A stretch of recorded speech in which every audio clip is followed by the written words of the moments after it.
కుత్బుల్లాపూర్ నియోజకవర్గం నగరంలోని గాజుల రామారంలో హైడ్రా కూల్చివేతలు చేపట్టింది. ఇక్కడ 100 ఎకరాలకు పైగా ప్రభుత్వ స్థలాన్ని కబ్జాదారులు ఆక్రమించారు. 60 నుంచి 70 గజాల్లో ఇళ్లను నిర్మించి 10 లక్షల చొప్పున విక్రయిస్తున్నారు. దీనిపై ఫిర్యాదు అందడంతో హైడ్రా రంగంలోకి దిగింది. ఆక్రమణదారుల చేతుల్లో 4500 కోట్ల విలువైన ప్రభుత్వ భూములు ఉన్నట్లు గుర్తించింది. సర్వే నంబర్ 397లో నిర్మించిన అక్రమ ఇళ్లను కూల్చివేసింది. మరోవైపు కూల్చివేతలపై స్థానికులు ఆందోళన వ్యక్తం చేశారు. తామంతా డబ్బులకు ఇళ్లను కొనుక్కున్నామని, వాటిని అమ్మిన వాళ్లపై చర్యలు తీసుకోవాలంటూ చిన్న పిల్లలతో కలిసి జేసీబీ వాహనాలకు అడ్డుగా నిల్చొని నిరసన తెలిపారు. ఇక్కడ మొత్తం 300 ఎకరాల ప్రభుత్వ భూమి ఉండగా 100 ఎకరాలు కబ్జాకు గురైంది.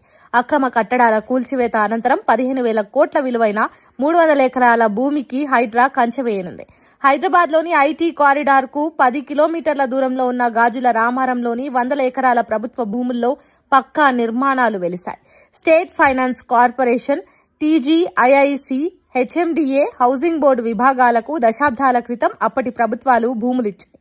ఆయా విభాగాలు తమ కార్యకలాపాలు ప్రారంభించకపోవడంతో కొందరు అక్రమార్కులు గత 3-4 ఏళ్లుగా పథకం ప్రకారం భూములను కబ్జా చేస్తున్నారు.